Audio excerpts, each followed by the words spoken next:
away from my surgery. Tomorrow I'll be asleep. First, my numbers. My highest weight was at the beginning of June. It was 255 pounds. I started my pre-op liquid diets 10 days ago at 248.4, and today I weighed it at 236.9. So I've lost 11.5 pounds during the liquid diet and 18.6 pounds since the beginning. I'll probably lose more because today it's still in the morning and I'm doing only clear liquids today. Up until today it was protein shakes and all that.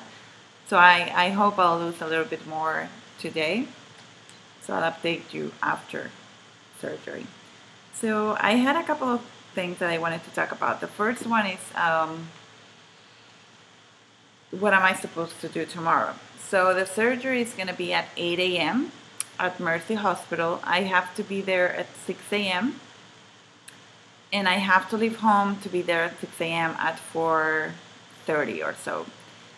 I have to take a shower before I go, as I mentioned before, with the Hibiclems, the body soap that they gave us that's supposed to kill the bacteria. I'm supposed to do it twice. And the first time I rinse it with water, and the second time I just let it air dry so it stays on my skin. What else do I have to do? I have to stop eating or drinking today between 11:30 and midnight, and that's about it. I'm getting pretty nervous. They won't allow me in the hospital to bring my own pajamas, electronics, pretty much anything. They tell you not to bring anything, just yourself, the paperwork that you need, an ID, and that's it. So I will most likely won't be updating from the hospital, but we'll see. I have an iPhone, so maybe I'll do a video from there. We decided to bring my mom, fly my mom from Spain to stay with my daughters. We were thinking about it, and we just figured it would be much easier to have her here. I might be fine, and we just, be walking around, the both of us, with the girls. But I think my husband was more comfortable having her here, and she's great with the girls, so I'll have a better, time in post-op, and I'll be more relaxed. I'll be able to go to my appointments without having to worry about who's going to get for my daughters, how I'm going to do it. So she's flying in today. And my dad still had to work this week, so he stayed in Spain, but he will most likely be coming also at the end of the week, because I don't think my mom is going back after this first week. So they'll just spend their vacation here with my daughters and with us. So it's good. I'll have both my parents here post-op, which it would be great. I wish my two brothers were here as well, and my sister-in-law and my nephews, but my parents will be coming here. So that's like a big relief. I'm really thankful that they are coming. So yeah, I'm really happy, really excited. What else? The post-op diet, I have to check with my nutritionist, because I was rereading all the material that they gave me, and it seems like she wants us to start right away on pureed food, and I'm a little afraid of doing that. So I want to ask her if I can maybe start with liquids and move my way through pureed, just because I saw so many videos of you, and most of you had liquids at the beginning. Some of you clear liquids, and then protein shakes, and then pureed food, and some of you just full liquids and then pureed food. I haven't found anyone that I recall who went straight to pureed food, so I'm going to check with her and see what her thoughts are. Next thing I wanted to talk to you about, sorry, my daughter's drawing so many pictures. This book, I talked about this book in the last video. I started reading it, and so far so good. I mean, her style of writing is not my favorite one, because she repeats the same thing over and over again. But I think it's good. It talks about the success habits for weight loss surgery patients. So far, I've read the first chapter. It has great examples, and the first success habit is being accountable to yourself and just acknowledging that you and only you are responsible for your weight loss.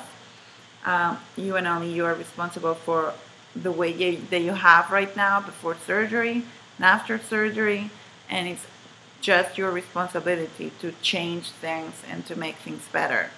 So I think that was a good point. It's something that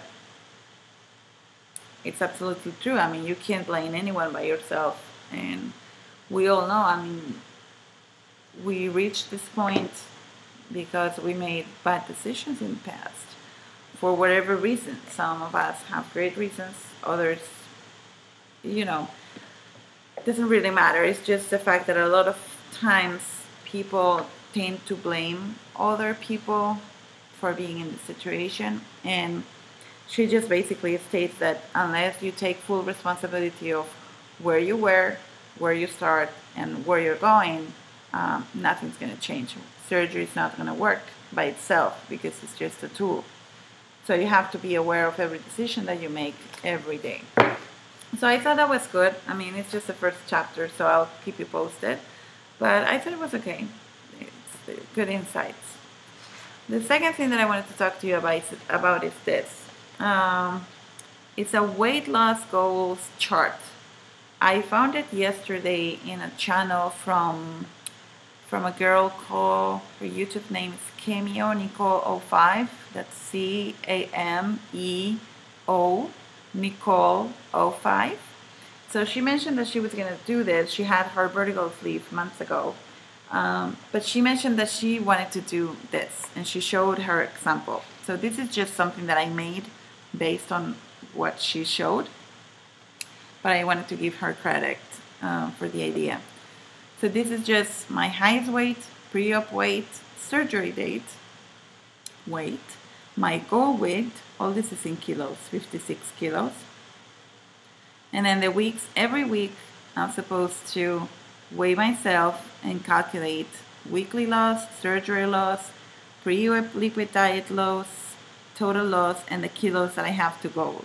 And I set myself a weekly goal here based on averages and my personal goals. And then I have mini goals, like November is my birthday, so I want to be around 77. New Year's Eve, and then my 6 months post-op. So I think this is a great tool, and she mentions that she's been using it for months just to have a visual of where you're going, and it's an easy way to track it weekly, I think, just to have it by your scale and know every moment where you are. And if you get a stall, it's an easy way also to see how far you've come so you don't become discouraged. So I thought it was a good tool. I'm going to give it a try and put it in my bathroom. But I thought it was a great idea. I mean, I'm using my scale connects to my app on the iPhone, and I'm using my FitnessPal and all that. But I thought that this was a good visual to have. So if any of you have this I made myself, but I'm happy to email it to you. You can just comment on the video or send me a private message, or just email me at diana.shrinking@gmail.com, and I'll send you this copy so you can customize it for yourself. So anyway, I think that's it. The last thing I wanted to tell you is a big thank you. I wasn't a YouTube user before I started my VSG journey, and I would never in a million years thinking that I would find such a wonderful community and so much support and encouragement online. And I just wanted to tell you guys that you are great. I love you guys. It's made such a difference in my journey to see your experiences, to have you comment on my questions, and to just feel that I have someone, having my back in YouTube and on Facebook. I really appreciate you, and I thank you. I hope you think of me tomorrow, you send good vibes and prayers, and I'll see you on the loser's bench in a few days. All right. Bye bye, guys. I'll talk to you after surgery. Bye.